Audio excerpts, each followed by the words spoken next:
To bring up Colonel Ann Wright. I think all of you know her. She actually decided to resign from the U.S. State Department. And what for? To end war. So thank you, Ann. Thank you for being here. Well, thank you, Sally. And first, let's free Palestine! Free Palestine! Free Palestine! Free Palestine! Well, let me just tell you, I was in the government forever. I was a part of that institution, and I am ashamed of it. Ashamed of it. I was a U.S. diplomat for 16 years.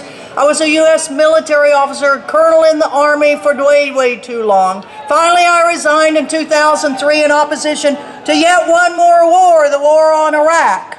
So now I'm with everybody saying no more war, and I'm so pleased that everyone is turning out right now and all over the country to say no more war, to say no to genocide, to say to Genocide Joe, stop this, to say to Tony Blinken that runs this little joint, and Linda Greenleaf, who says, Miss Veto every ceasefire that's ever come up in the UN Security Council. This place is horrible. A veto for every ceasefire to stop the killing.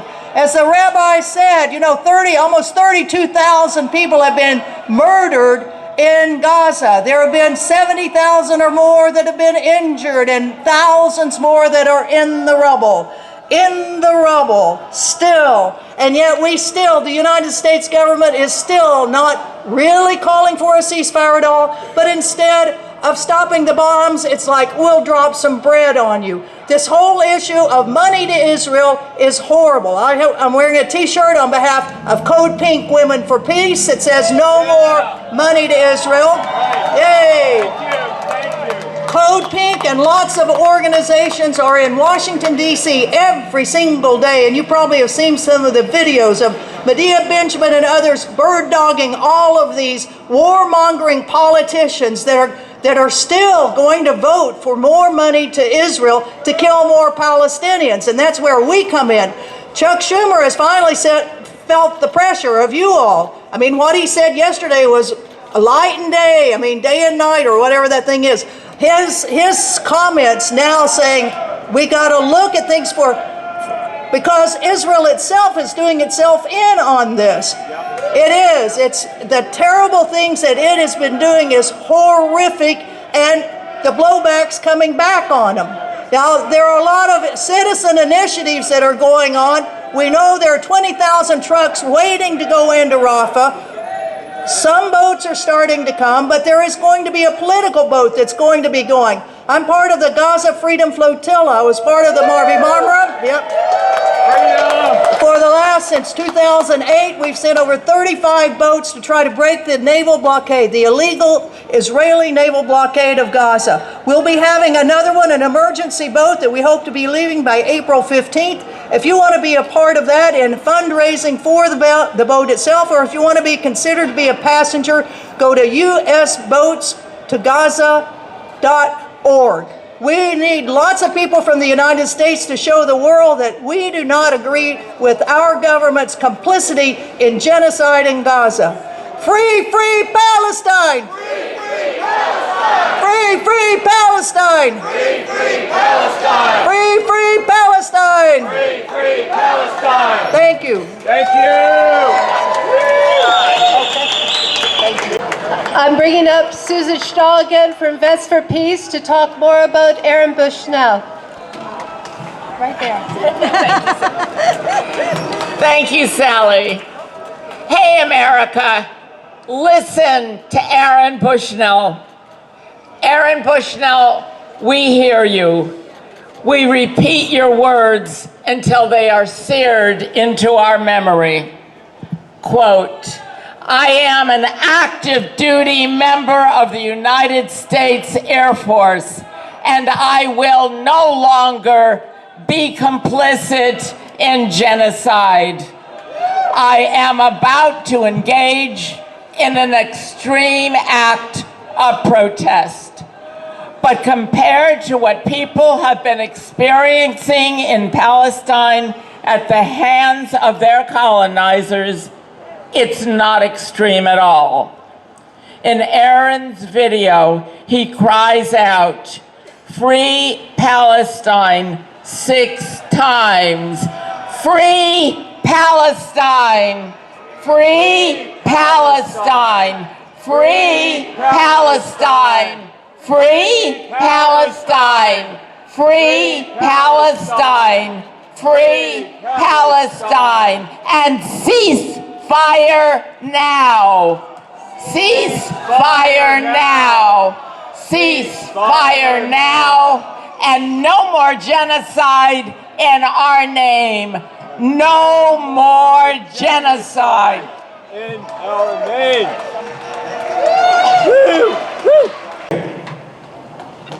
Look, Aaron Bushnell refused to look away. He refused to look away from the genocide that the Zionist Israeli state, with the full backing of genocide Joe Biden and the American global empire, is perpetrating on the people of Gaza. He refused to look away from the 2,000-pound bombs that are being dropped daily on the people in Gaza. He refused to look away as men, women, children, and babies were being slaughtered. He refused to look away from the starvation, the thirst, the cold, and the disease that was being perpetrated on people in Gaza. And he would not ignore the fact that as a member of the United States military, he was complicit in this genocide. Aaron declared on February 25th in a very dramatic way that he would be complicit no more. And look, we have to remember Aaron, we have to honor his legacy, and that means that we have to escalate acting to stop this genocide. We have to recognize that the complicity that he could no longer take, frankly, we're all sharing that, and we have to say no more. And as we do that, we have to go deeper to what is it that's driving this genocide and all the other horrors that humanity is up against today. And it's the goddamn system of capitalism, imperialism, with its top dog, the United Snakes of America, led by genocide Joe Biden. That's what's driving this shit. And we have to get to what's the solution, and the solution is a real revolution. And we have to work to get in position to make that, and work to do that right now. Now, when I talk about Aaron Bushnell, this is a personal thing to me, because decades ago, I was in a similar situation to Aaron. Back in the 1960s, I got drafted into the U.S. Army. They gave me orders to go to Vietnam. They wanted me to be one of the mindless killers that was a part of trying to drown the liberation struggle of the Vietnamese people in blood. They wanted me to be part of the military that was bombing dikes, bombing farmland, spraying Agent Orange all over the vegetation in Vietnam, slaughtering men, women, and children, and subjecting large numbers of Vietnamese women to rape. I could not look away from those horrors. I could not ignore them. I refused orders to go to Vietnam, along with 5 other U.S. soldiers. I found out later that we were dubbed the Fort Lewis Six, were the largest mass refusal of orders to go to Vietnam. They sent us to Fort Leavenworth Military Penitentiary for this crime. a crime that I would do again and again and again. I will not kill for the U.S. global empire. I came out of Vietnam, out of Leavenworth, and connected with the revolution that was raging in this country and around the world. And I have stayed on that path ever since.